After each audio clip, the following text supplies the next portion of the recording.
Shri PM secondary and higher secondary school ધોરણ 12 commerce વિષય વાણિજ્ય વ્યવસ્થા અને સંચાલન પ્રકરણ પહેલું. ગુડ મોર્નિંગ વિદ્યાર્થી મિત્રો, જય શ્રી કૃષ્ણ. મજામાં ને? સરસ. ચલો, આજે આપણે સંચાલનની વિવિધ સપાટીઓ તેના વિશે અભ્યાસ કરવાનો છે.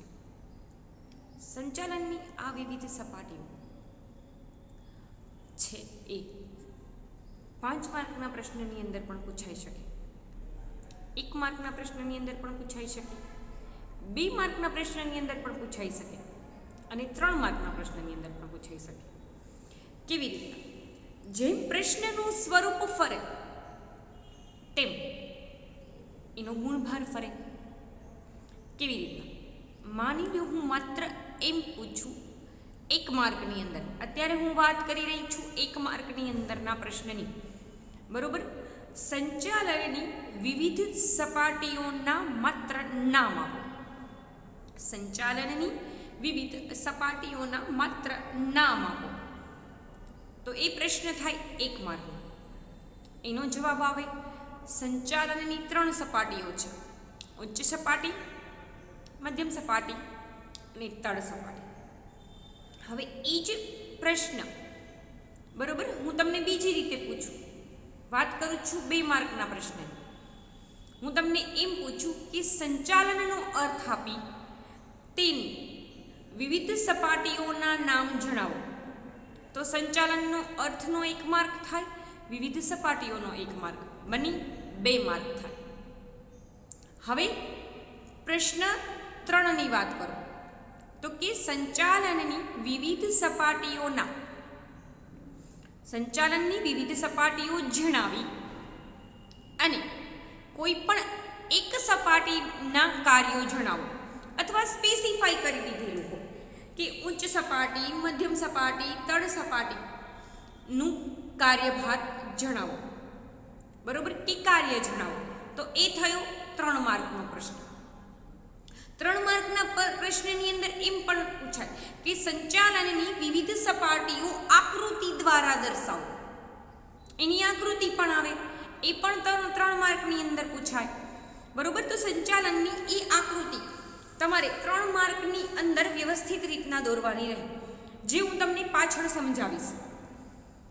એના પછી સંચાલનની વિવિધ સપાટીઓ સવિસ્તાર સમજાવો.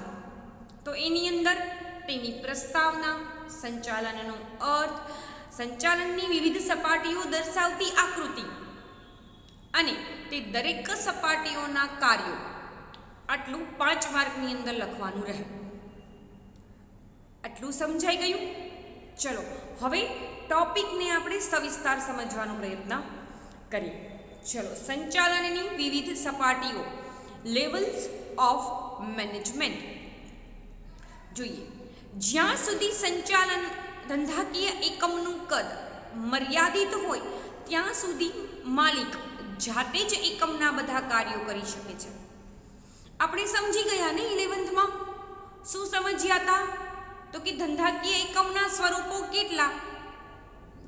તો કે ધંધાકીય એકમના સ્વરૂપોની અંદર પહેલા વ્યક્તિક માલિકી આવે, હિન્દુ અવિભક્ત કુટુંબ આવે, ભાગીદારી પેઢી આવે, કંપની સ્વરૂપ આવે, ધંધો આવે. એ બધું શું છે? તો કે ધંધાકીય વ્યવસ્થાના સ્વરૂપો છે. પરંતુ વ્યક્તિક માલિકી જ્યારે આપણે શીખ્યા ત્યારે એમ કીધું હતું કે ધંધાકીય વ્યવસ્થાનું એક સ્વરૂપ જે વ્યક્તિક માલિકી છે એ પોતે ખુદ જ એમ કે છે કે એક વ્યક્તિ દ્વારા સ્થપાયેલ, મેનેજમેન્ટથી લઈ વસ્તુ વેચ્યા, માર્કેટ વસ્તુ પહોંચે ત્યાં સુધીનું બધું જ કાર્ય માત્ર ને માત્ર એક વ્યક્તિ દ્વારા થતું હોય. એટલે જ આપણે એને વ્યક્તિક માલિકી કહી છે, બરોબર. મેનેજમેન્ટની જરૂર ત્યાં નથી પડતી. શું કામ? તો કે માત્ર એક જ છે અને એક જ વ્યક્તિને બધા કાર્યો કરવાના છે, બરોબર. આ તો એના જેવું છે, જો ઘરની અંદર હું એકલી જ લેડીઝ હોઉં ને, બરોબર, તો ત્યાં મેનેજમેન્ટની જરૂર ન પડે. શું કામ? તો કે મને ખબર જ છે બધું કાર્ય મારે એકલી જ કરવાનું છે, બરોબર. પણ ઘરમાં જો 3 લેડીઝ હશે દરેકના ભાગે કાર્યની વહેંચણી થઈ ગઈ હોય, બરોબર છે.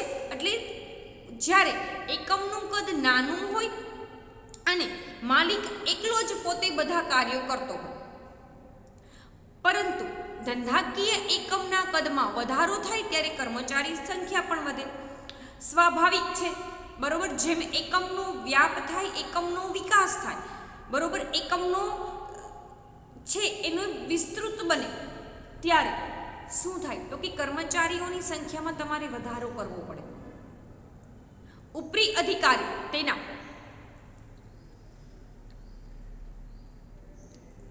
બધા જ તાબેદારો પર દેખરેખ રાખી શકે તેમ નથી, જેથી સત્તાની સોંપણી કરવી પડે છે. દરેક કાર્ય ઉપર દેખરેખ રાખવી, બરોબર, એ શક્ય નથી. ત્યારે શું કરવું પડે તો કે ઉપરી અધિકારી છે એ ઉપરી અધિકારી ઉપર તમારે દેખરેખ રાખવી શક્ય ન બને ત્યારે તમારે તમારા કાર્યની વહેંચણી કરી દેવી પડે. તમારે તમારી સત્તાનો અમુક ભાગ સોંપવો પડે. એને શું કહેવાય તો કે સત્તાની સોંપણી કહેવાય. સત્તાની સોંપણીને લીધે સંચાલનની વિવિધ સપાટીઓનો ઉદ્ભવ થાય છે. આ સપાટીઓ જેટલી વધુ હોય તેટલો ખર્ચ વધે છે અને અંકુશ તેમજ સંકલન કાર્ય મુશ્કેલ બને છે.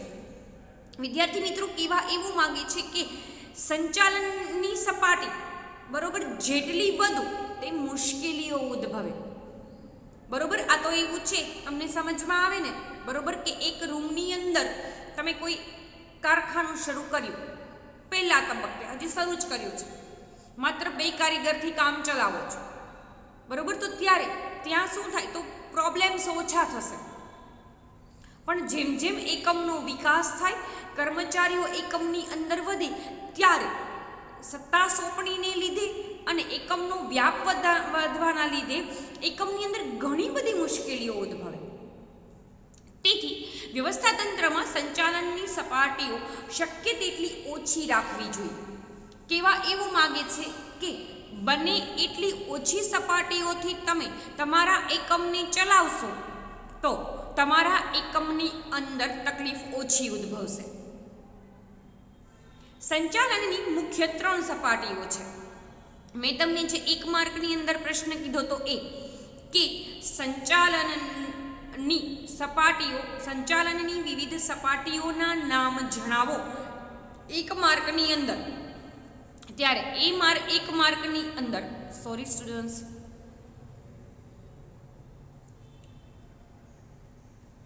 ત્યારે એ 1 માર્કની અંદર પ્રશ્નમાં આવે ઉચ્ચ સપાટી, ટોપ લેવલ મેનેજમેન્ટ, મધ્ય સપાટી એટલે કે મિડલ લેવલ મેનેજમેન્ટ, તળ સપાટી સંચાલન એટલે કે બોટમ લેવલ મેનેજમેન્ટ, બરોબર.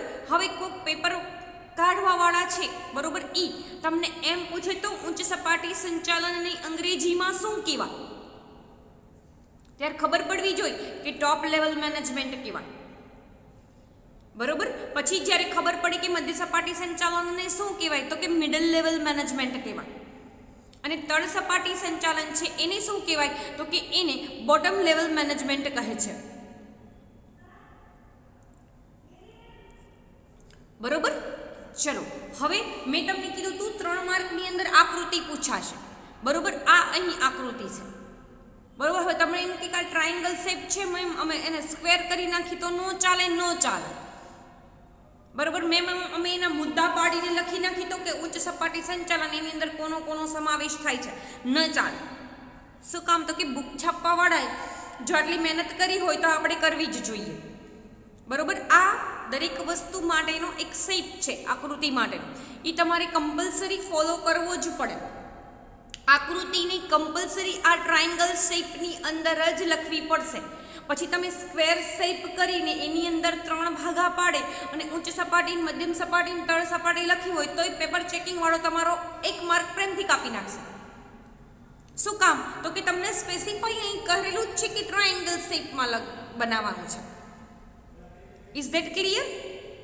ચલો, ટ્રાયેંગલ શેપની અંદર ઉપરના ભાગે સર્વપ્રથમ આવે છે ઉચ્ચ સપાટી સંચાલન, મિડલમાં છે મધ્ય સપાટી સંચાલન અને ત્રીજે છે તળ સપાટી સંચાલન.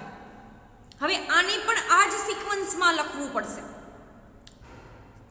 સંચાલનને આ જ શેપમાં ઉપર ઉચ્ચ સપાટી સંચાલન, મિડલમાં મધ્ય સપાટી સંચાલન, નીચે તળ સપાટી સંચાલન. બરોબર. હવે ઉચ્ચ સપાટી સંચાલન છે એની અંદર કોનો સમાવેશ થાય? ચલો આમાંથી પણ એક પ્રશ્ન બને છે. ત્રણેયમાંથી એક પ્રશ્ન બને. હું તમને પ્રશ્ન પૂછું, ઉચ્ચ સપાટી સંચાલનની અંદર કોનો સમાવેશ થાય છે? 1 માર્ક. તો તમારે લખવાનું કોણ આવે? તો કે સંચાલક મંડળ આવે, મેનેજિંગ ડાયરેક્ટર આવે, જનરલ મેનેજર આવે, CS કરતી કોઈ વ્યક્તિઓ આવે. બરોબર. અત્યારે સ્કૂલની આપણે વાત કરી તો ઉચ્ચ સપાટીમાં કોણ આવે? તો કે ટ્રસ્ટીઓ આવે, જે આખી સ્કૂલનું મેનેજમેન્ટ કરે છે. એ ટ્રસ્ટીઓનો ઉચ્ચ સપાટી સંચાલનમાં સમાવેશ થાય. બરોબર. એટલે ઉચ્ચ સપાટી સંચાલનની અંદર કોનો સમાવેશ થાય? તો કે સંચાલન મંડળ, મેનેજિંગ ડિરેક્ટર, જનરલ મેનેજરનો સમાવેશ થાય. હવે એના પછી છે મધ્ય સપાટી સંચાલન.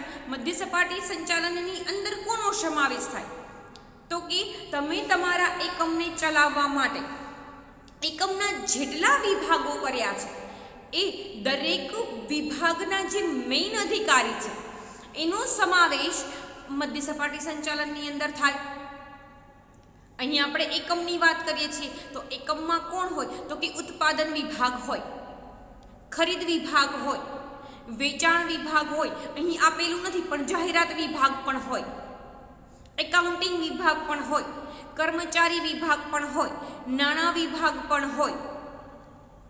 બરોબર. અમુક એકમની અંદર આપણે જે વસ્તુઓને રિટર્ન કરીએ છીએ, બરોબર, સારી ક્વોલિટીની ન આવી હોય અને એ વસ્તુને આપણે રિટર્ન કરીએ, એના માટેનો પણ એક અલગ વિભાગ હોય છે. એ દરેક વિભાગનો વિભાગીય અધિકારીઓનો સમાવેશ શેમાં થાય? તો કે મધ્ય સપાટી સંચાલનની અંદર. એના પછી ત્રીજું છે તળ સપાટી સંચાલન. 3 સપાટી સંચાલનની અંદર સાદું ને સિમ્પલ કહું, બરોબર, તો મજૂરો, બરોબર, જેને માત્ર મજૂરીની જેમ કામ જ કરવાનું છે, નિરીક્ષકો, જોબર અને ફોરમેન. આ ત્રણેયનો સમાવેશ તળ સપાટી સંચાલનની અંદર થાય. બરોબર વિદ્યાર્થી મિત્રો. 100 માર્કના પેપરની અંદર 110% આ ટોપિકમાંથી તમને ઓછામાં ઓછું 3 થી 4 માર્કનું પૂછાયેલું જશે. અને જો આખો પ્રશ્ન પૂછાય તો 5 માર્ક. બાકી 3 માર્કથી નીચે આ ટોપિકમાંથી પૂછાયેલું જોઈ એની પેપર તમારે જોઈ લેવાનું. બરોબર. ફરીથી ક્લિયર કરું છું. ટ્રાયેંગલ શેપમાં આકૃતિ કમ્પલસરી. ઉપરના ભાગની અંદર ઉચ્ચ સપાટી સંચાલન આવે, પછી મધ્ય સપાટી સંચાલન, પછી તળ સપાટી. કમ્પલસરી આકૃતિ પેન્સિલથી લખવાની, ડિટેલ્સ છે એ બધી પેનથી આવે. એટલું તો હવે આપણને 12th સ્ટાન્ડર્ડની અંદર સમજાવવું જોઈએ. ઓકે, ચલો આ જોઈએ આપણે આકૃતિ. ઉચ્ચ સપાટી સંચાલન, મધ્યમ સપાટી સંચાલન, તળ સપાટી સંચાલન. ઉચ્ચ સપાટી સંચાલનની અંદર સંચાલક મંડળ, મેનેજિંગ ડિરેક્ટર, જનરલ મેનેજર. મધ્ય સપાટીની અંદર વિભાગીય અધિકારીઓ એ કોઈ પણ હોઈ શકે. ઉત્પાદન, વેચાણ, જાહેરાત, ખરીદી, કર્મચારી કે નાણાં વિભાગ. અને એના પછી તળ સપાટી સંચાલન, નિરીક્ષકો, જોબર અને ફોરમેન. Is that clear? ચલો સરસ. એના પછી નો ટોપિક છે ઉચ્ચ સપાટી સંચાલન, જેને આપણે કહીએ છીએ ટોપ લેવલ મેનેજમેન્ટ. બરોબર. ચલો એ ટોપ લેવલ મેનેજમેન્ટ જે છે એની અંદર આપણે શું જોવાનું છે? તો કે ઉચ્ચ સપાટી સંચાલન છે એનો અર્થ, તેની અંદર કેનો સમાવેશ થાય છે, એ તેમાં કેન્દ્ર સ્થાને શું હોય, ઉચ્ચ સપાટી સંચાલક કઈ રીતે કાર્યરત રહેતું હોય. બરોબર. એ ઉચ્ચ સપાટી સંચાલનને અન્ય કયા નામથી ઓળખાય એ અને તેના કાર્યો. આટલું આ ટોપિકની અંદર ભણવાનું છે. ચલો પહેલું વહેલું છે ઉચ્ચ સપાટી સંચાલન, જેને અંગ્રેજીમાં ટોપ લેવલ મેનેજમેન્ટ કહેવાય. ટોપ એટલે ટોચનું થાય, જે સૌથી ઉપર હોય, સર્વોચ્ચ, બેસ્ટ, ધી બેસ્ટ હોય. બરોબર. તો ટોપ લેવલ મેનેજમેન્ટ એટલે કે ઉચ્ચ સપાટી સંચાલનને બીજા બે નામથી ઓળખાય. કયું?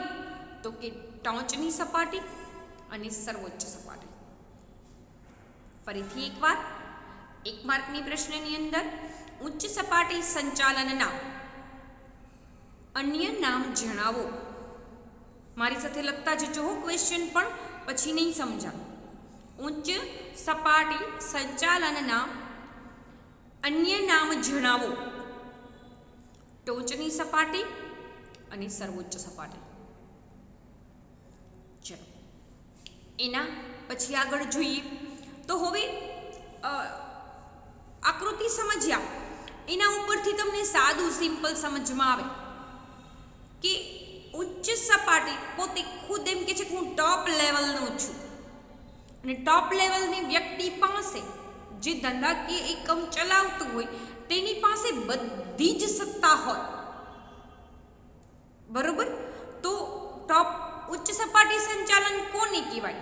તો કે એકમની અંદર જે કાંઈ પણ મેનેજમેન્ટ કરવાનું છે, બરોબર, એ મેનેજમેન્ટ માટેની ટોટલી સત્તા જેની પાસે હોય, જે વિભાગ પાસે હોય, એને ઉચ્ચ સપાટી સંચાલન કહેવાય. ફરીથી એક વખત, એકમનું સ્વરૂપ કોઈ પણ હોય હો વિદ્યાર્થી મિત્રો, એ એકમની અંદર દરેક પ્રકારની સત્તા, બરોબર, સર્વોચ્ચ સત્તા, એ કોઈ પણ નિર્ણય કોઈ પણ સમયે લઈ શકે. એ સર્વોચ્ચ સત્તા જેની પાસે છે એને ઉચ્ચ સપાટી સંચાલન કહેવાય. હવે આપણે આગળ જોયું તો કે હું તમને એમ પૂછું છું, ઉચ્ચ સપાટી સંચાલન છે, બરોબર, એની અંદર કોનો સમાવેશ થાય છે? તો કે એની અંદર સંચાલક મંડળ, મેનેજિંગ ડિરેક્ટર, જનરલ મેનેજર, મુખ્ય વહીવટી અધિકારી, જેને આપણે CEO કહી છીએ, એનો સમાવેશ થાય. ફરી પ્રશ્ન લખો. બરોબર. આ 2 લીટી સમજાવી, એની અંદરથી 2 પ્રશ્ન. પહેલું, ઉચ્ચ સપાટી સંચાલન કોને કહેવાય? લખો પ્રશ્ન, ઉચ્ચ સપાટી સંચાલન કોને કહેવાય? તો કે એકમના સંચાલન અંગેની સર્વોચ્ચ સત્તા ધરાવતી સપાટીને ઉચ્ચ સપાટી કહે છે. ફરીથી એક વખત, એકમના સંચાલન અંગેની સર્વોચ્ચ સત્તા ધરાવતી સપાટીને ઉચ્ચ સપાટી કહે છે. બરોબર. એના પછીનો પ્રશ્ન લખો, CEO, ચીફ એક્ઝિક્યુટિવ ઓફિસર.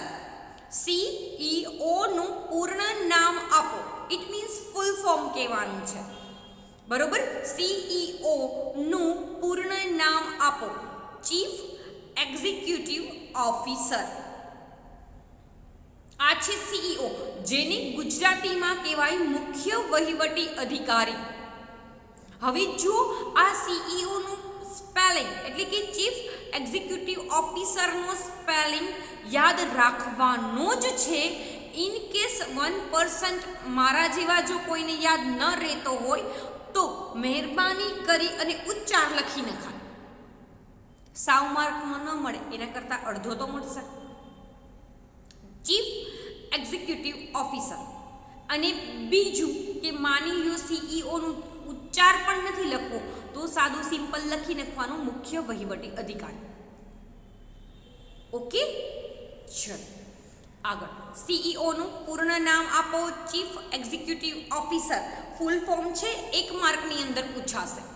એના પછી આગળ જોઈએ, ધંધાકીય એકમના મહત્વના નીતિ વિષયક નિર્ણયો લેવાનું કાર્ય ઉચ્ચ સપાટીએ કેન્દ્રિત થયું છે. ચલો હવે પ્રશ્ન બને, ઉચ્ચ સપાટી સંચાલનનું કાર્ય જણાવો. 1 માર્કની અંદર પૂછ્યું હોય ત્યારે, બરોબર, ઉચ્ચ સપાટી સંચાલનનું કાર્ય જણાવો. તો કે એકમના નીતિ વિષયક મુખ્ય જે નિર્ણયો છે એ નિર્ણયો લેવાનું કામ એ ઉચ્ચ સપાટી સંચાલન પાસે છે. એના પછી આગળ આ સપાટીની ટોચની સપાટી કે સર્વોચ્ચ સપાટી પણ કહે છે. ચલો હવે જોઈએ એમના કાર્યો. ધંધાકીય એકમના મુખ્ય અને ગૌણ હેતુઓ નક્કી કરવા. ધંધાકીય એકમનો મુખ્ય હેતુ શું?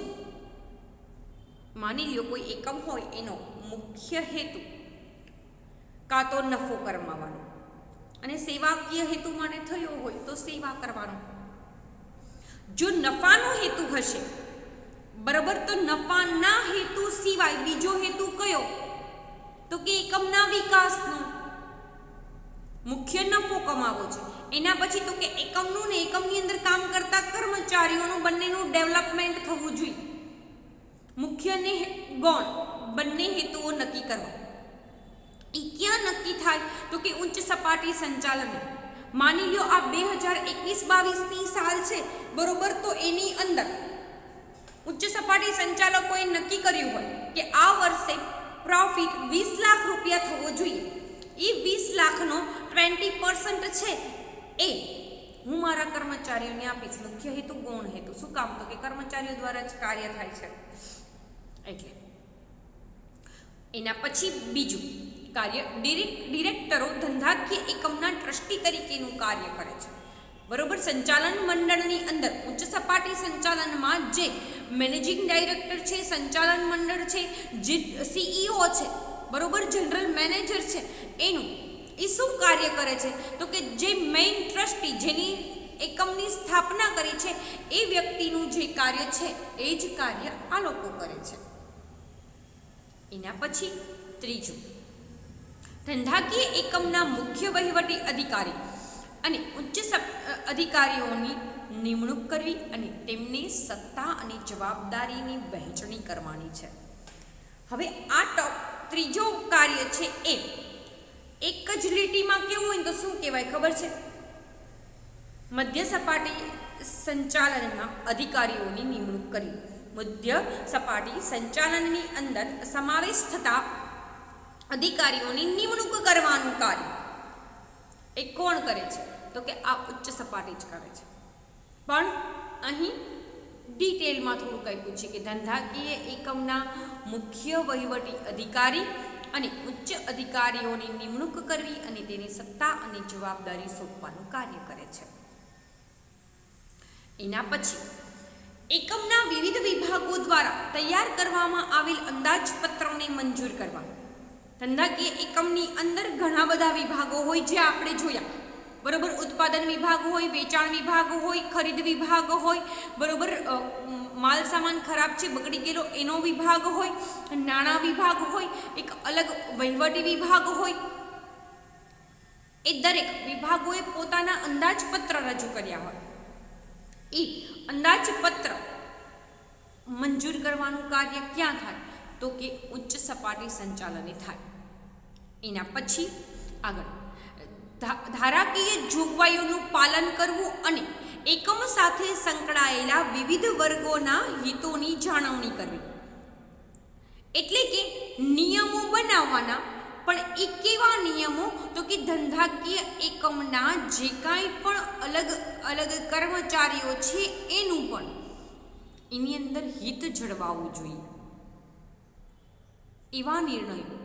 ધંધાકીય એકમની જે સ્થાપના થઈ છે ત્યારે તમે જે નીતિ નિયમો લખ્યા હોય એ પણ ફોલો થવા જોઈએ, અને સાથે સાથે ધંધાકીય એકમની અંદર અલગ અલગ વિભાગમાં વર્ગોમાં કરતા કર્મચારીઓ છે એનું પણ હિત જળવાવું જોઈએ.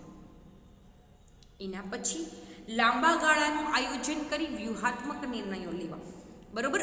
હવે ધંધાકીય એકમ છે એની માની લો 19-20 કેટલું ખરાબ ગયું આપણને બધાને ખબર છે કોરોનાના કારણે. હવે એને ધ્યાનમાં રાખી 21-22નું વર્ષ એને ડિસાઈડ કરવાનું કેવું જશે. એના માટે એને લોંગ ટર્મનું આયોજન કરવું પડે. કોરોના કેટલા સમય સુધી રહેશે, એની મારા એકમ ઉપર શું ઇફેક્ટ થશે, બરોબર, એ ઇફેક્ટમાંથી હું કઈ રીતે બહાર આવીશ, બરોબર. એ દરેક વસ્તુની ચર્ચા વિચારણા કરી અને પછી નિર્ણય લેવાનો છે, યોગ્ય નિર્ણય લેવાનો છે. લાંબા ગાળાનું આયોજન કરવાનું, આખા વર્ષનું આયોજન. એના પછી સંચાલનને લગતી જટિલ સમસ્યાઓનો અભ્યાસ કરવો અને કાનૂની જોગવાઈને ધ્યાનમાં લઈ તેનો ઉકેલ લાવવો. હવે તમે મેનેજમેન્ટ તો બનાવી નાખ્યું, બરોબર, પણ એ મેનેજમેન્ટના કારણે ઘણા બધા પ્રશ્નો ઉદ્ભવતા હોય, બરોબર. એમાં જે મધ્ય સપાટી અને તળ સપાટીના જે મેનેજમેન્ટના કારણે પ્રશ્ન ઉદ્ભવતા હોય ને, એ તો એ જે તે વિભાગવાર સોલ્વ થઈ જાય, પરંતુ અમુક એવા મેનેજમેન્ટને લગતા પ્રશ્ન કે જે માત્ર ઉચ્ચ સપાટી સંચાલને જ થાય અને જે કાનૂનીની જોગવાઈઓને ધ્યાનમાં રાખીને એનું નિરાકરણ લઈ આવવાનું હોય, બરોબર. આપણને ખબર જ છે કે જે તે સમયે જીએસટી લાગી, બરોબર, 2018ની સાલમાં જ્યારે જીએસટી લાગી, દરેક ધંધાકીય એકમને ઓલું કહેવાય ને અસ્તવ્યસ્ત કરી નાખ્યું. શું કામ અસ્તવ્યસ્ત કરી નાખ્યું? તો કે જીએસટી હતું જ નહીં. દરેક કન્ટ્રીમાં જે જીએસટી લાગે છે એના કરતાં હાઈએસ્ટ જીએસટી 18%, બરોબર, ઇન્ડિયાની અંદર લાગી દેવામાં આવ્યું. હવે જે લોકો પૂરેપૂરો ટેક્સ નથી ભરતા, બરોબર, એના માટે આ જીએસટી સહિત નફો મેળવવો ઇટ ઇઝ લાઈક ઇમ્પોસિબલ, કેમ કે ખોટું જ કર્યું છે પહેલેથી, બરોબર. ત્યારે હવે આ મેનેજમેન્ટનું નિવારણ કઈ રીતે કરવું? ત્યારે તો કે ઈ જે જીએસટી લાગે એનો અભ્યાસ કરવો પડે પહેલા, બરોબર. કાનૂનની જે કંઈ પણ નિયમો છે જીએસટીને લગતા એને ફોલો કરી, બરોબર, આપણી સમસ્યાને એ બંનેને ભેગા કરી અને પછી સમસ્યાનું નિરાકરણ લઈ આવવાનું છે.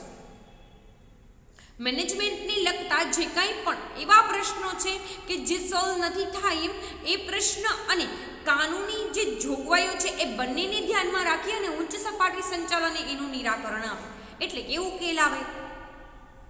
એના પછી ધંધાકીય એકમની જુદી જુદી યોજનાઓના ઘડતર, અમલીકરણ અને દેખરેખનું કાર્ય કરવું. ધંધાકીય એકમની અંદર અલગ અલગ યોજનાઓ હોય, એ યોજનાઓનો અમલ કરો, એનું ઘડતર કરો, એને પ્રોસેસમાં મૂકો અને એ યોજના મુજબ કાર્ય થાય છે કે નહીં એ જોવાનું. એ કાર્ય કોનું? તો કે ઉચ્ચ સપાટી સંચાલન. એના પછીનું છે નફાની વહેંચણી કરવી, ડિવિડન્ડ, અનામત, નફાનું પુનઃરોકાણને લગતા કાર્યો કરવા, બરોબર. ફોર એક્ઝામ્પલ, આ તો અહીં તો એકમની વાત કરેલી છે, બરોબર. કોઈ પણ સ્કૂલ હોય, સેલ્ફ ફાઇનાન્સ સ્કૂલ, એની અંદર ઇન્ક્રીમેન્ટ કોણ નક્કી કરે? Principal, never. ઉચ્ચ સપાટી સંચાલન ટ્રસ્ટીઓ દ્વારા નક્કી થાય કે કયા શિક્ષકને કેટલું ઇન્ક્રીમેન્ટ આપવું. એ કઈ રીતે? તો કે લાંબા ગાળાનું જે આયોજન, એક આખા વર્ષનું આયોજન એને બનાવ્યું છે, એ શિક્ષકે ફોલો કર્યું છે, વ્યવસ્થિત રીતના કામ કર્યું છે, સ્ટુડન્ટ્સ પાસેથી, પેરેન્ટ્સ પાસેથી, ઇન માર્કેટ અન્ય વ્યક્તિઓ પાસેથી શિક્ષકનો સારો ફીડબેક મળ્યો છે, એના આધારે નક્કી થાય. એવી જ રીતના લાંબા ગાળાના આયોજન મુજબ કોઈ પણ ધંધાકીય એકમે કામ કર્યું હોય એના દ્વારા એને જે નફો મળ્યો છે એ નફામાંથી કેટલો ભાગ એ પોતે એકમની અંદર રાખશે. ઇટ મીન્સ નફાનું પુનઃરોકાણ એકમની અંદર કરવું. એટલે નફો એકમની અંદર કેટલો રાખશે, કેટલો નફો પોતે રાખશે અને વધેલો નફો છે એ કર્મચારીઓને ડિવિડન્ડ સ્વરૂપે કે અનામત સ્વરૂપે વહેંચી દેશે, બોનસ સ્વરૂપે.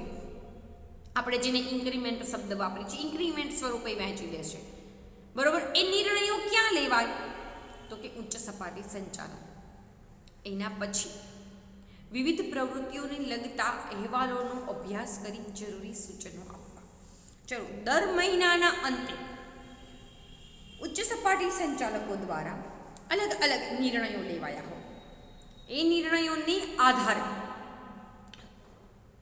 નક્કી થાય કે કયા અહેવાલ બને, વ્યક્તિગત અહેવાલ, એના કાર્યને લગતો, એની પ્રવૃત્તિઓને લગતો એ અહેવાલ બને અને એ અહેવાલના આધારે એમાં કેટલા ફેરફારો કરવાની જરૂર છે એ ડિસાઈડ થાય, બરોબર છે. આ જોયું આપણે ઉચ્ચ સપાટી સંચાલનનો અર્થ, તેમાં કોનો સમાવેશ થાય, મુખ્ય કાર્ય કયું, એને કયા નામથી ઓળખવામાં આવે છે અને તેના કાર્યો. આ ઉચ્ચ સપાટી સંચાલન. એના પછીનો ટોપિક છે મધ્ય સપાટી સંચાલન, જેને અંગ્રેજીમાં કહેવાય છે મિડલ લેવલ મેનેજમેન્ટ. ફરી અહીં એ જ બાબત, તો કે મધ્ય સપાટી સંચાલનને બીજા કયા નામે ઓળખાય? તો કે એમાં અધિકારીઓનો સમાવેશ થાય છે ને, વિભાગવાર અલગ અલગ અધિકારીઓનો સમાવેશ થાય, જે આપણે આકૃતિમાં જોયું. તો મધ્ય સપાટી સંચાલનને બીજું અધિકારીઓની સપાટી તરીકે ઓળખવામાં આવે છે.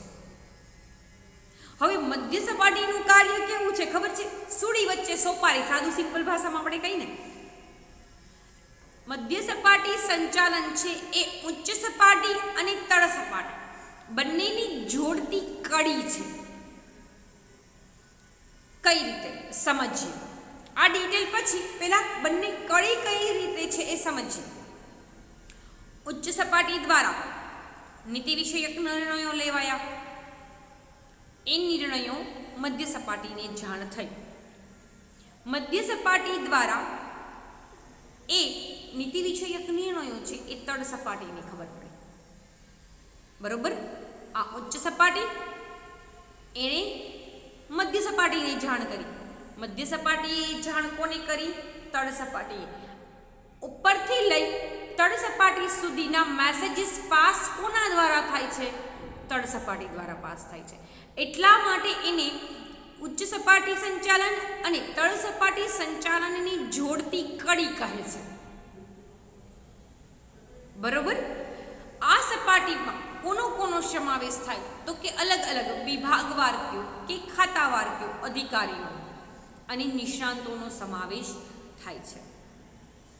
જે આપણે જોયું, દાખલા તરીકે ઉત્પાદન વિભાગ, વેચાણ વિભાગ, ખરીદ વિભાગ, નાણાં વિભાગ, કર્મચારી વિભાગ, હિસાબ વિભાગ, અધિકારીઓ વગેરે. આ સપાટીને અધિકારીઓની સપાટી તરીકે પણ ઓળખવામાં આવે છે. હવે 1 માર્કની અંદર MCQમાં પૂછાશે, ઉચ્ચ સપાટી સંચાલન અને તળ સપાટી સંચાલનની જોડતી કડી જણાવો. ઉચ્ચ સપાટી સંચાલન અને મધ્ય સપાટી સંચાલનની જોડતી કડી જણાવો. 1 માર્કના MCQમાં અથવા 1 માર્કના ક્વેશ્ચનમાં. તો જવાબ આવે મધ્ય સપાટી સંચાલન. મધ્ય સપાટી સંચાલનને અંગ્રેજીમાં શું કહેવાય? Middle level management. ઓકે, ચાલો હવે જોઈએ એમના કાર્યો. પેલું છે મુખ્ય વહીવટી અધિકારી તરફથી પ્રાપ્ત થયેલ હુકમો અને સૂચનાઓનું પાલન કરવું. મુખ્ય વહીવટી અધિકારી એટલે કે ઉચ્ચ ટોપ લેવલના જે ઉચ્ચ સપાટી સંચાલનમાં જે મુખ્ય અધિકારીઓ બેઠા છે એના દ્વારા જે કાંઈ પણ રૂલ્સ, જે કાંઈ પણ સૂચનાઓ, જે કાંઈ પણ નિર્ણય ફોલો થાય છે, જે કાંઈ પણ હુકમો અપાય છે એનો અમલ કરવાનો અથવા તળ સપાટીવાળા પાસે કરાવવાનો. એના પછી બીજું, દરેક વિભાગીય અધિકારી પોતાના વિભાગના અંદાજપત્ર તૈયાર કરી મંજૂરી માટે ઉચ્ચ સપાટીએ આપવા પડે છે. જો કોઈ એકમ એવું હોય ને તો એમાં મંથલી અહેવાલ બનતો હોય, અંદાજપત્રો બનતા હોય. કોઈ એકમ એવું હોય જેમાં 6 માસિક અહેવાલો બનતા હોય, કોઈ એકમ એવું હોય જેમાં વાર્ષિક અહેવાલો બનતા હોય. એ મંજૂર ક્યાં કરાવવાના? તો કે ઓફિસલી ટોટલી સત્તા ઉચ્ચ સપાટી પાસે છે તો ત્યાં કરાવવાના.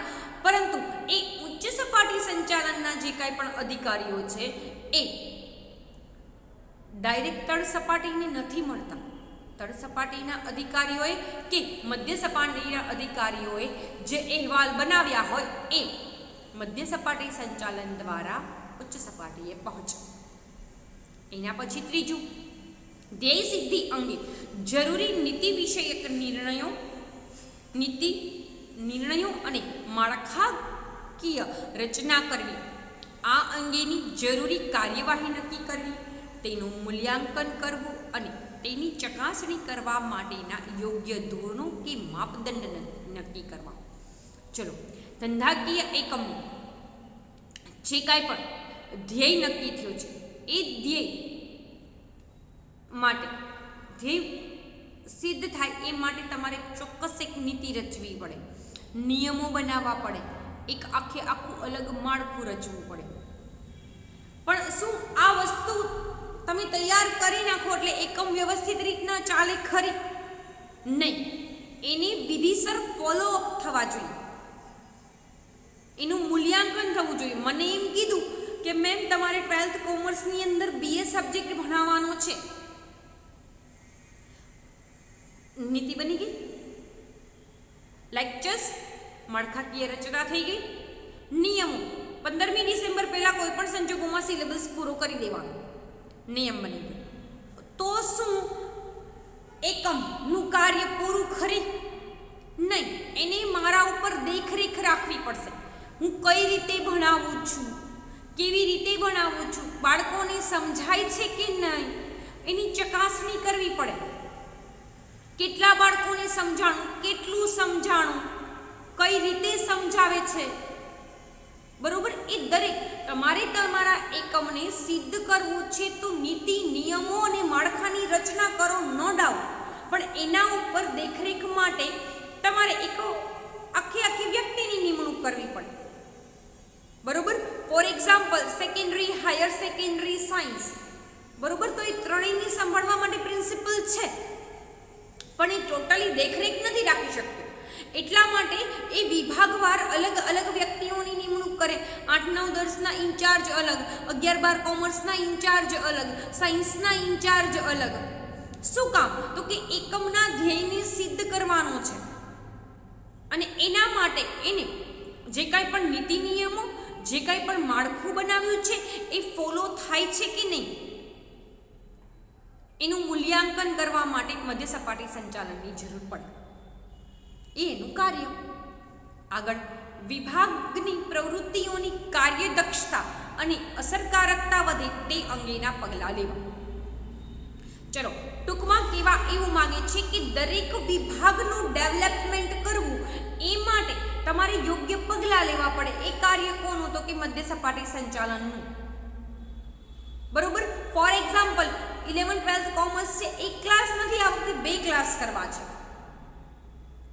બરોબર? તો હવે એનું ડેવલપમેન્ટ કઈ રીતે થશે, એમાં કેટલા ચેન્જીસ કરવા પડશે, પેરેન્ટ્સ એક્સેપ્ટ કરશે કે નહીં, બરોબર? એ માટે યોગ્ય પગલાં લેવા પડે. દરેક વિભાગના ડેવલપમેન્ટ અને એની અંદર વધુ સારી રીતે કાર્ય થાય એ માટે યોગ્ય સમયે યોગ્ય પગલાઓ લેવા જરૂરી છે. એ યોગ્ય સમયે યોગ્ય પગલાં લેવા માટેનું કાર્ય એ મધ્ય સપાટી સંચાલનનું છે. એના પછી આગળ પોતાના વિભાગના કર્મચારીઓનો જુસ્સો વધે તેવા પ્રયત્નો કરવા. ચલો એના માટે સાદું સિમ્પલ ઉદાહરણ આપું. કોઈ શિક્ષકે બહુ મસ્ત પીપીટી બનાવી છે કે વિડીયોઝની અંદર બહુ સારી રીતે એક્ઝામ્પલ આપી અને વિડીયોઝને સારી રીતે ન્યાય આપ્યો છે, બરોબર? એમાં સૌથી વધુ લાઈક આવી છે. ત્યારે શું થાય? તો કે જે તે વ્યક્તિને 5 કર્મચારીઓની વચ્ચે કહ્યું કે તમે વિડીયોઝ જોવો, કેવો સરસ બનાવ્યો છે, કેટલું સારી રીતે ડિસ્ક્રાઇબ્ડ કર્યું છે. તો એના શું થાય? કર્મચારીઓને વધુ સારું કાર્ય કરવા માટેનો જુસ્સો વધે.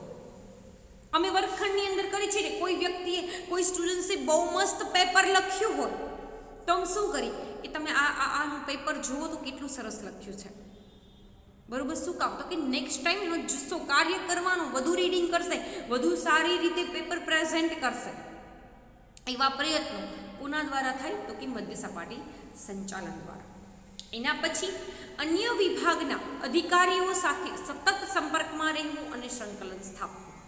યુનિટી કહેવા એવું માગે છે. યુનિટીથી કામ કરો, કન્ટિન્યુઅસલી. માત્ર તમારા કાર્ય પૂરતું નહીં, માત્ર તમારું ડેવલપમેન્ટ થાય એટલું નહીં, દરેક વિભાગનું ડેવલપમેન્ટ થવું જોઈએ, બરોબર? એટલા માટે દરેક વિભાગ સાથે તમે કન્ટિન્યુઅસલી લ્યો. તમે જોતા જશો, બરોબર? સ્કૂલનું જ ઉદાહરણ આપું તો તમે જોતા છો દરેક શિક્ષક એકબીજા સાથે કેટલું સારું કોમ્યુનિકેશન કરે, એકબીજા સાથે કેટલી સારી રીતના વાતચીત કરે, એકબીજાની સાથે સંપીને કાર્ય કરે. કોઈ શિક્ષક આગળ સિલેબસમાં ચાલી ગયો હોય તો પોતાના લેક્ચર્સ અન્ય સાથે એડજસ્ટ કરે, બરોબર? ચલો એના પછી પેટા વિભાગના કાર્ય પર ધ્યાન આપવું, બરોબર? શું અમે એવું કરીએ કે ચલો 12 કોમર્સ છે ને એનું જ રિઝલ્ટ બોર્ડમાં બોલાવવાનું છે, તો માત્ર 12મા વાળા પાછળ મહેનત કરીએ ને 11th પાછળ મહેનત નથી કરતા, એવું બને કોઈ દિવસ? Not possible. બરાબર? કોમર્સ આખું એક ડિપાર્ટમેન્ટ જ છે, સાયન્સ આખું એક ડિપાર્ટમેન્ટ જ છે. પેટા ડિપાર્ટમેન્ટ પણ વ્યવસ્થિત રીતના કાર્ય કરે એ માટે મધ્ય સપાટી સંચાલન એ કાર્યરત રહેવું પડે. એના પછી વિભાગની પ્રવૃત્તિઓ ઉપર દેખરેખ રાખવી, માહિતી મેળવવી, તેનું અર્થઘટન કરવું, દોરવણી આપવી અને ઉચ્ચ સપાટી સંચાલન સમક્ષ માહિતી રજૂ કરવી. આ બે લીટી કેવા એવું માંગે છે કે ધંધાકીય એકમની અંદર જે કાંઈ પણ કાર્ય થાય છે એનો ટોટલી અહેવાલ છે એ ઉચ્ચ સપાટી સંચાલન સુધી પહોંચાડવો પડે. કેવી રીતના? તો કે તમારા એ અહેવાલની અંદર શું શું હોય, તો કે તમે કર્મચારીઓની પાસેથી કેવી માહિતી મેળવો છો, એના કાર્ય ઉપર તમે કેટલું દેખરેખ રાખો છો, એ કાર્ય ઉપરથી તમને શું સાબિતી મળે છે, એ એકમને ડેવલપ કરવામાં, આગળ વધારવામાં તમને કેટલી રીતે મદદરૂપ છે, એને યોગ્ય માર્ગદર્શન આપો, દોરવણી આપો, સાચા માર્ગે લઈ જાઓ. દોરવણી મીન્સ માર્ગદર્શન આપવું. અને એ આખો અહેવાલ છે એ ઉચ્ચ સપાટી સંચાલન સમક્ષ રજૂ કરવા. એના પછી ઉચ્ચ સપાટી સંચાલનની નીતિ વિષયક નિર્ણયો લેવામાં મદદરૂપ થવું.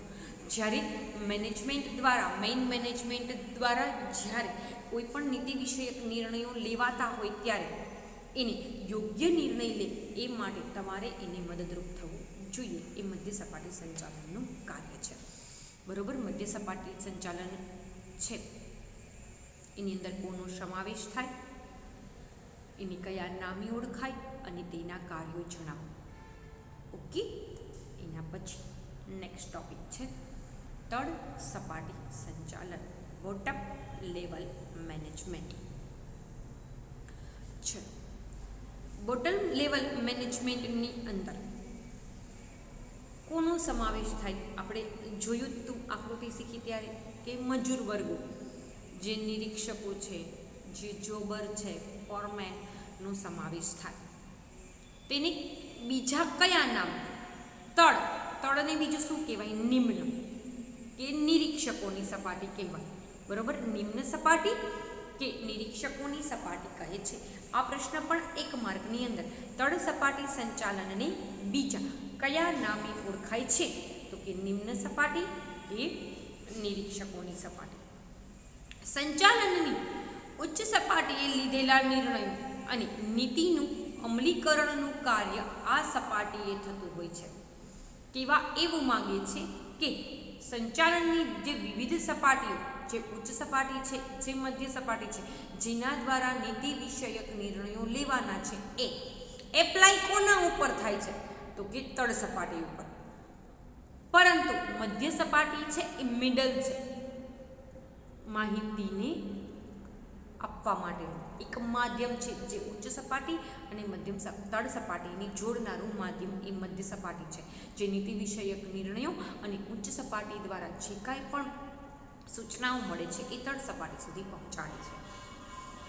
આ સપાટીએ કાર્ય કરતા નિરીક્ષકો સંચાલનના પ્રતિનિધિ છે. સોરી, એક લીટી રહી ગઈ. તેથી સંચાલનની આ સપાટીની કાર્યકારી સપાટી પણ કહે છે. ત્રીજું નામ, પહેલું નામ તળ સપાટી સંચાલનને કયા નામે ઓળખાતું? નિમ્ન સપાટી, નિરીક્ષકોની સપાટી, અને ત્રીજું આવ્યું એ કાર્યકારી સપાટી. Is that clear? ઓકે. આ સપાટીએ સંચાલનનું કાર્ય ઓછું અને વહીવટીનું કાર્ય વધારે હોય છે. બરોબર? શું કામ? તો કે આ સપાટીએ તમારે લોકો પાસેથી કાર્ય કરાવવાનું છે. ત્યાં મેનેજમેન્ટનું કાર્ય ન હોય. બરોબર? ત્યાં તમારા નીતિ વિષયક નિર્ણયો આ તળ સપાટી સંચાલકમાં જેનો સમાવેશ થાય છે એને નથી કરવાના, એને મજૂરીની જેમ કામ જ કરવાનું છે. એટલે ત્યાં વહીવટનું કાર્ય વધારે છે. કાર્ય જોઈએ, કામદારોના કાર્યનું નિરીક્ષણ કરવું. તળ સપાટી સંચાલનની અંદર જે અધિકારી મેઇન અધિકારી છે એને કાર્યનું નિરીક્ષણ કરવું. બીજું, કામદારોના શિસ્ત અને જુસ્સો વધે તેવા પ્રયત્ન કરવા. એટલે કે ધંધાકીય એકમની અંદર જે મજૂરો છે એ વ્યવસ્થિત રીતના શિસ્ત સાથે કાર્ય કરે અને જુસ્સો વધે તેવા કાર્ય કરવાનું. ત્રીજું, પોતાના વિભાગના રોજિંદા કાર્યોનું આયોજન કરવું. ધંધાકીય એકમની અંદર જેટલા કર્મચારીઓ કાર્ય કરે છે એ દરેકનું રેગ્યુલર કેટલું કાર્ય કરશે અને એના પછી એ છૂટા થઈ શકશે એ નિર્ણય લેવાનો.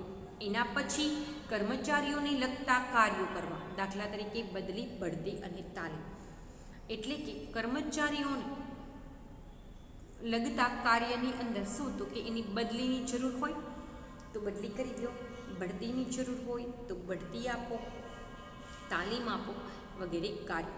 ટૂંકમાં આ સપાટીની અંદર મજૂર વર્ગોને લગતા જ કાર્યો કરવાના છે. બરોબર. પોતાના વિભાગના કાર્યો કરવા માટે વિભાગીય અધિકારીઓ પાસેથી સૂચનાઓ, હુકમો અને કાર્યક્રમો મેળવવા. કેવા એવું માંગે છે કે વિભાગ બાર તમારા જે હેડ છે એને પૂછો, આજની સૂચના કાંઈ, આજે શું કાર્ય કરવાનું છે, કેવી રીતના કરવાનું છે, એ દરેક કાર્ય સોંપવાનું કાર્ય એ તળસપાટી સંચાલન કરે. યંત્રોની ગોઠવણી, યંત્ર વિન્યાસ એટલે કે યંત્ર ખરાબ થઈ ગયું હોય તો એનો નાશ કરવો, વિન્યાસ બદલવો. યંત્રોનું સમારકામ અને જાળવણીને લગતા કાર્યો કરવાનું. તળસપાટી સંચાલનમાં મજૂર વર્ગોએ કાર્ય કરવાનું છે. મશીનરીમાં કાંઈ પણ પ્રોબ્લેમ્સ હોય તો એનું નિરાકરણ કરવાનું. કામદારોને કાર્ય કરવા માટે સાધન સામગ્રી અને કાચો માલ વગેરે પૂરા પાડવા. ધંધાકીય એકમની અંદર તળ સપાટીમાં મજૂરોનો સમાવેશ થાય છે, એટલે એને જોઈએ એટલા પ્રમાણમાં સાધન સામગ્રી, કાચો માલ સામાન અને જોઈએ તે વસ્તુ પૂરતા પ્રમાણમાં પૂરી પડવી જોઈએ. તો જ એ માલ સામાનનું ઉત્પાદન કરશે અને તો જ એકમ વ્યવસ્થિત રીતના કાર્યરત રહેશે. એના પછી કર્મચારીઓના વ્યાજબી પ્રશ્નોનો યોગ્ય ઉકેલ લાવવો. ચાલો, આ ખૂબ મહત્વનું છે. જો તળ સપાટી સંચાલને જે વ્યક્તિઓ કાર્ય કરે છે એને માત્ર મશીનરી સમજી એની પાસેથી કાર્ય કરાવવું, સાવ તુચ્છ સમજી કાર્ય કરાવવું, એને કાર્ય કરવાનું જ હોય એમ સમજી કાર્ય કરાવવું બહુ ખરાબ. એ કર્મચારી છે, એ ભલે તળ સપાટીનો મજૂર કર્મચારી છે, પણ છે તો વ્યક્તિ. એને જે કાંઈ પણ કાર્ય કરવામાં મુશ્કેલી આવે, એના પોતાના પ્રશ્ન હોય, એ દરેકનો ઉકેલ લઈ આવો એ તમારી ફરજ છે. હવે એક સાદું સિમ્પલ ઉદાહરણ આપણે માની લો કે કોઈ એક કર્મચારી છે, એ દરરોજ 5-7 મિનિટ લેટ આવે છે. એટલે ઓફિસની કર્મચારી તરીકે તમે એનું ધ્યાન રાખ્યું છે કે આ કર્મચારી કેમ લેટ આવે છે દરરોજ. તો એક દિવસ એને બોલાવીને બેઠાડો, પૂછો, દરરોજ એનો પગાર કાપી નાખો. તમે 30 મિનિટ લેટ આવ્યો ને 10 મિનિટ લેટ આવ્યો ને તારી હાફ સીએલ કરીને કાપી નાખો. એના કરતાં એને બેઠાડો, પૂછો કે ભાઈ બેટા તો ભાઈ તમે કેમ દરરોજ લેટ આવો છો, શું પ્રોબ્લેમ છે? હવે એમ કે મને બસ જ છે લેટ મળે છે, કે મને રિક્ષા જ નથી મળતી, મારે આ પ્રોબ્લેમ છે મારા ઘર પાસે એટલા માટે હું લેટ આવું છું. તો એના માટે કોઈ યોગ્ય રસ્તો નીકાળો. બરાબર. એની બસ સુવિધા તમારે એકમમાં હોય તો પૂરી પાડો. વાહન વ્યવહાર માટેની કોઈ સગવડ તમે એને આપી શકતા હો તો એ આપો. બરાબર. એવી જ રીતના અમે એવું નથી કરતા, તમે દરરોજ સ્કૂલે લેટ આવતા હો તો 2 દિવસ ચલાવીએ, ત્રીજા દિવસે અમે નથી પૂછતા કે ભાઈ તમે કેમ લેટ આવો છો, શું પ્રોબ્લેમ છે.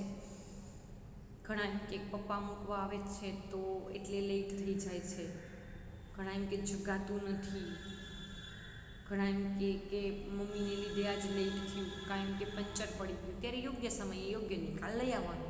જેવો પ્રશ્ન એવો નિકાલ.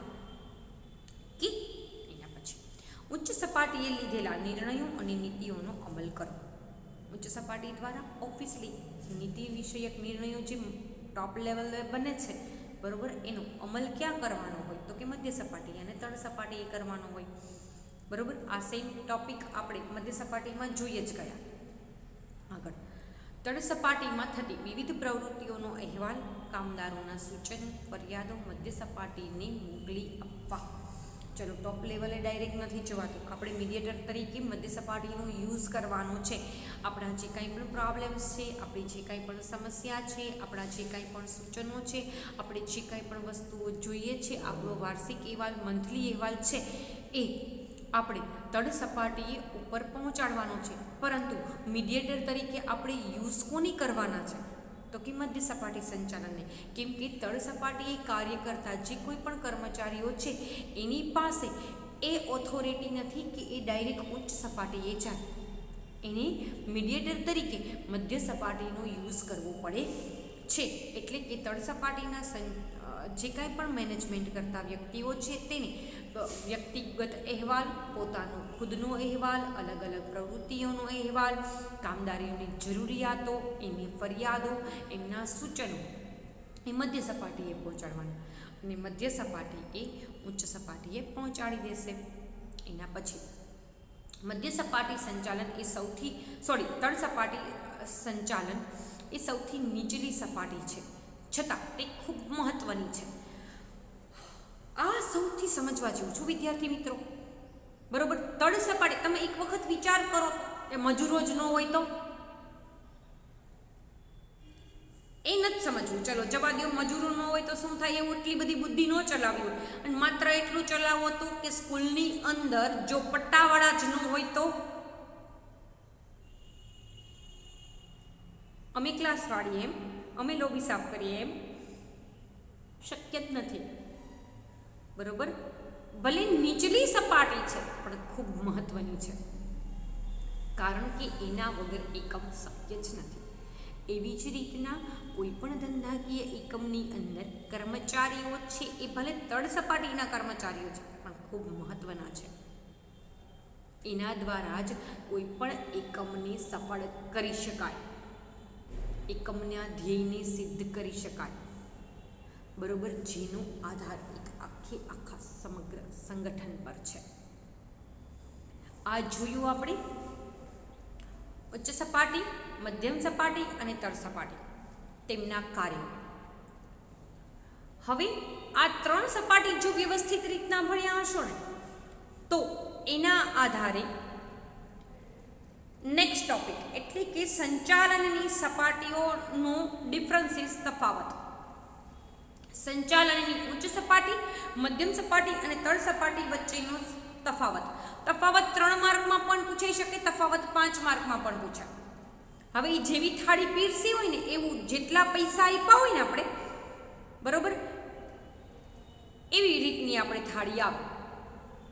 3 માર્કમાં પૂછાય તો 3 જ મુદ્દા લખાય, 5 માર્કમાં પૂછાણું હોય તો 5 મુદ્દા આવે. આપણે જેવા પૈસા આપીએ આપણને એવી થાળી મળે છે. જેટલા માર્ક આપશો એ પ્રમાણે પ્રશ્નના જવાબ આપશો. સારું ને સિમ્પલ. ઓકે. પણ કમ્પલસરી મુદ્દાના નામ લખવાના અને પછી ડિટેલ લખવાની, બરોબર, તો જ માર્ક મળશે. નતર એક મુદ્દે એક મુદ્દાનો 1 માર્ક, એ તો તમને ખબર જ છે. 5 મુદ્દાના 5 માર્ક, 3 હોય તો 3 મુદ્દાના 3 માર્ક. પરંતુ જો મુદ્દાનું નામ નહીં લખ્યું હોય તો કોઈ પણ શિક્ષક પાસે ઓથોરિટી છે કે એ અડધો માર્ક કાપી લે. Is that clear? ચલો હવે તમે આ ઉચ્ચ સપાટી સંચાલન, મધ્યમ સપાટી સંચાલન અને તળ સપાટી ક્યારેય ત્રણેય એક સાથે નેવર, કોઈ દિવસ નહીં પૂછાય.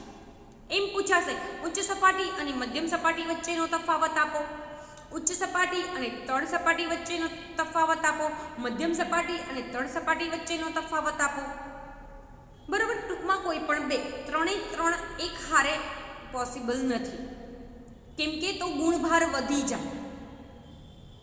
ઓકે. ચલો, ઉચ્ચ સપાટી, મધ્યમ સપાટી અને તળ સપાટી વચ્ચેનો તફાવત પણ આપણે સમજતું ત્રણેય એક સાથે. ચલો, પણ જો તમે આગળના ટોપિક એટલે કે ઉચ્ચ સપાટી સંચાલન, મધ્યમ સપાટી સંચાલન, તળ સપાટી સંચાલન એના પ્રસ્તાવના અને તેના કાર્યો જો વ્યવસ્થિત રીતના ભણ્યા હશો ને તો આ ટોપિક સમજવો ખૂબ સહેલો પડશે. એટલા માટે જ ભલે વિડીયો થોડોક મોટો થાય પણ ઓલું કહેવાય ને, તાજું હોય ત્યારે તમે ટોપિક ભણી લો તો વ્યવસ્થિત યાદ રહી જાય. અને આ તફાવત છે એ ત્રણેય મુદ્દા જે આપણે આગળ ભણ્યા એનું વન ટાઈપ ઓફ રિવિઝન જ છે, બરોબર. ચલો એ જોઈએ પહેલો ટોપિક સંચાલન અને વહીવટ. ઉચ્ચ સપાટી સંચાલનમાં શું હોય તો કે સંચાલનનું કાર્ય વધુ હોય, વહીવટનું કાર્ય નહિવત જેવું, ઓલમોસ્ટ ન જ હોય, ઓછું હોય. બરોબર. જ્યારે મધ્ય સપાટીની અંદર સંચાલનનું કાર્ય ઓછું હોય, વહીવટીનું કાર્ય વધુ હોય.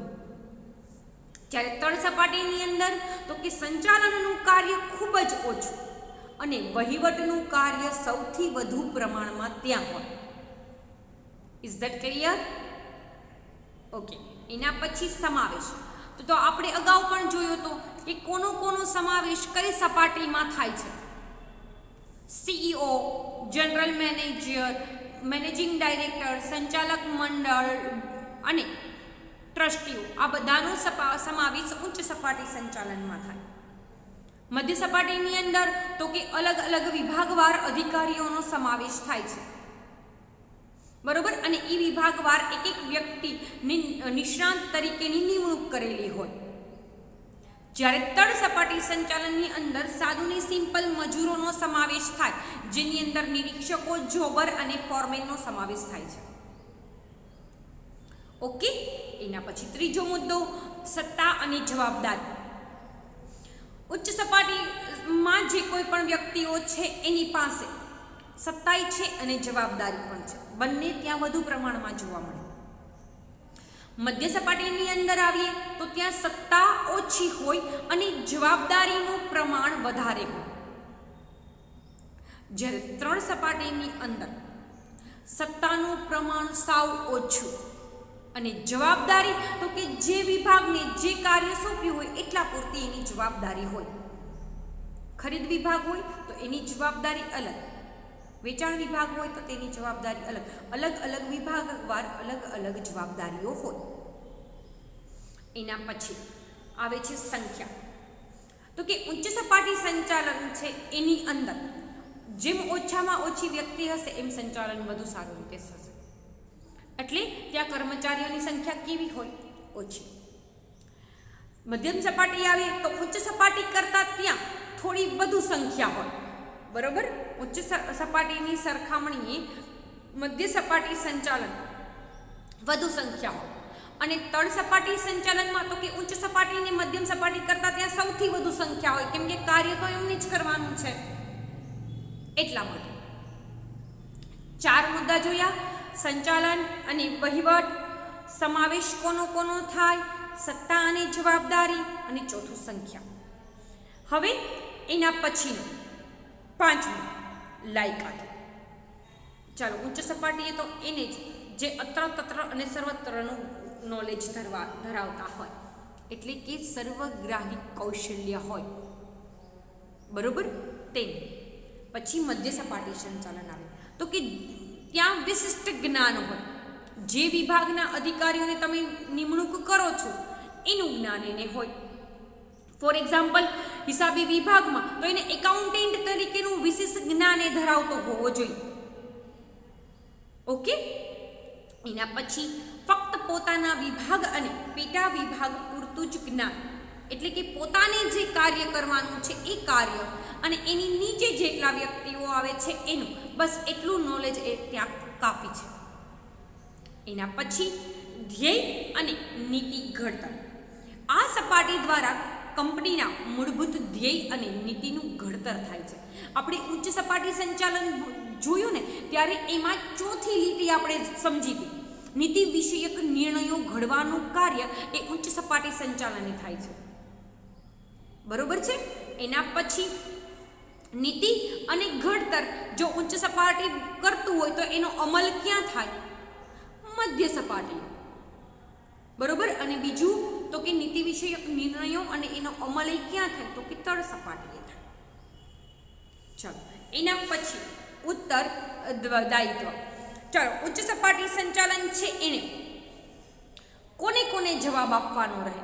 તો કે જેણે શેર ખરીદ્યા છે એ શેર હોલ્ડરોને, જેની પાસેથી લેણું કર્યું છે એ લેણદારોને, સરકારના વિવિધ વિભાગો હોય એને, અને કાં તો કોર્ટમાં કાયદાકીય જોગવાઈઓ જે છે એને જવાબ આપવાનો રહે. બરોબર. જ્યારે મધ્ય સપાટીએ કંઈ પણ પ્રોબ્લેમ થાય કે કંઈ પણ પ્રશ્ન હોય તો એને કોને જવાબ આપવાનો રહે? ઉચ્ચ સપાટીને. જ્યારે તળ સપાટીને કોને જવાબ આપવાનો રહે? મધ્ય સપાટીને. એના પછીનું છે નિર્ણયો. આ સપાટીના નિર્ણયો વધારે જોખમી અને પ્રમાણમાં વધારે દૂરોગામી હોય છે. દૂરોગામી એટલે નુકસાન કરતા. કેવી રીતના? તો કે ધંધાકીય એકમના જે કંઈ પણ નિર્ણયો લેવા, એ જો કોઈ કર્મચારી યોગ્ય કાર્ય ન કરતો હોય તો એને કાઢી શકે. જોખમી, કર્મચારીનો પગાર ઘટાડી પણ શકે. દૂરોગામી, નુકસાન કરતો. જ્યારે મધ્ય સપાટી સંચાલન છે એના નિર્ણયો પ્રમાણમાં ઓછા જોખમી ને ઓછા દૂરોગામી હોય છે. શું કામ? તો કે એની પાસે એટલી સત્તા જ નથી. બરાબર? માત્ર એ શું કરી શકે? તો કે ખીચાઈ શકે. હવે ફોર એક્ઝામ્પલ હું તમને મારી વાત કહું, તમે ક્લાસમાં બહુ તોફાન કરતા હોય તો હું સીધી શું એલસી બુક લઈને તમને એલસી લખી શકું? મારી પાસે ઓથોરિટી છે નહીં. હું તમને મારે કાયદેસર પ્રોસિજર કરવી પડે. પણ હા, એ છે કે હું ડાયરેક્ટ તમને પકડીને ટ્રસ્ટી પાસે લઈ જાઉં. ટ્રસ્ટી શું નિર્ણય કરશે? એલસી આપી દે. ક્લાસ સ્કૂલમાં બાર રેડ કલરનું એલસી લખાવી નાખો એટલે કામ પતે. એક પણ સ્કૂલમાં હેરાન જ ન કરે છોકરો. જોખમીને દૂરોગામી છે. અને તળ સપાટી સંચાલનમાં આ સપાટીના નિર્ણયો ખૂબ જ ઓછા જોખમી અને ખૂબ જ ઓછા દૂરોગામી હોય છે. શું કરશે? વધીને હડતાલ કરે, વધીને સ્કૂલ ઓફિસ છોડીને જતા રહે, સ્કૂલ છોડીને જતા રહે, અન્ય જગ્યાએ કામ કરવા લાગે. ઓકે, આ જોયું આપણે ઉચ્ચ સપાટી સંચાલન, મધ્ય સપાટી સંચાલન અને તળ સપાટી સંચાલન વચ્ચેનો તફાવત. વિદ્યાર્થી મિત્રો, આજના વિડીયોની અંદર મેં જે સમજાવ્યું છે એ પહેલેથી લઈ અને અત્યાર સુધી વિવિધ સંચાલનની વિવિધ સપાટીઓ શરૂ થાય છે ત્યારથી તફાવત પૂરો થાય ત્યાં સુધીમાં બધું જ પેરબુકની અંદર એક વખત લખવાનું છે કમ્પલસરી અને સરને મોકલવાનું. કંઈ પણ ન સમજાણું હોય તો એની ટાઈમ ડિફિકલ્ટી માટે કોલ કરી શકો છો. Thank you students.